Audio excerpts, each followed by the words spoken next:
I'm Bonnie Browning with the American Quilter Society, and I'm here with another winner.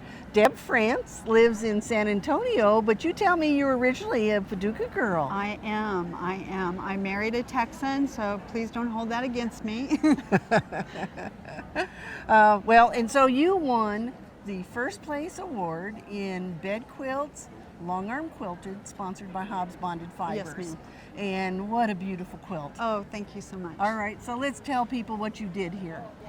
Well, it's a quilt pattern that was redrafted by Sue Garman based on an 1800s quilt, I believe by a 17-year-old young girl. Of course, she didn't have the tools that we had, but this is paper pieced.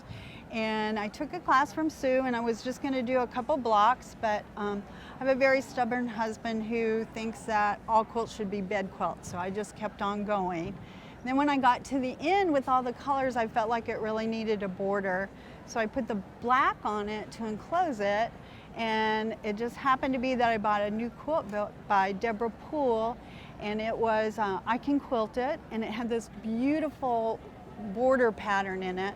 So I just went for it. And I decided if I was going to do all that work, I was going to do red on black and really show it up. Okay, and now, and you quilt on a long arm. I do. And do you use a computer, or is this No. all free motion? Free motion. Freehand. Free motion, Okay. yes. And so you told me that you had a little fun when you got to the corners. Oh yes, I knew that this design was for a square quilt. Well, this obviously is not a square quilt. And when I got to the corners, there were these awkward gaps that I was expecting. And it took me a couple of days staring at it, restless nights, before I kind of figured out and just did my own design and went for it. And I like it. I like the way it turned out. I think it looks very pretty, Thank and you. it looks like you planned it. So we won't tell anybody that you didn't plan it. Oh, great! ahead. We just told all these people. All right, and so the quilting, you did this all freehand. Yes. All the background quilting that you've done all different ways. Yes. And you've done different patterns. Yes, I get bored doing the same pattern for long periods of time, so I tend to switch off. Maybe it's adult attention deficit, not sure. All right. Well, and so anything else that you'd like to tell us?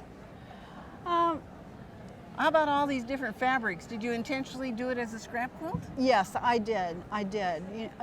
We all want to use up our scraps, and that was my main purpose when I started this. I had been collecting reproduction fabrics for a long time and wanted to showcase them. Well, and so what's really interesting is not only have you used colored scraps, but you also have a lot of light scraps in the background. Yes, I love old shirtings. Yeah, they they're just have beautiful. a romance to them, I think, and a warmth. And you know what? It sort of adds a little bit more interest because it isn't all the same. Don't you think? Yes. Yeah, I think do. so, I too. agree. Thank you. Well, congratulations. Well, thank you. And now you told us that this was your first time you've ever entered? I entered in, I believe it was 2012, then the first timers. And then I kind of lost my nerve. And then I saw you on a YouTube video, and it said, you said at the end, this could be you standing next to me, and I thought, yes, it can. And so here I am. You're proof in the pudding, aren't yes, you? Yes, so do it. Everybody do it. It's a lot of fun. So we want to invite you to enter your quilts. We know you're making beautiful quilts out there, and she's proof. You could be the next one standing here and being interviewed as a winner at AQS Quilt Week. So get those entries in. There's still time for the fall 2016 shows. Get those entries in, and you can do it all online.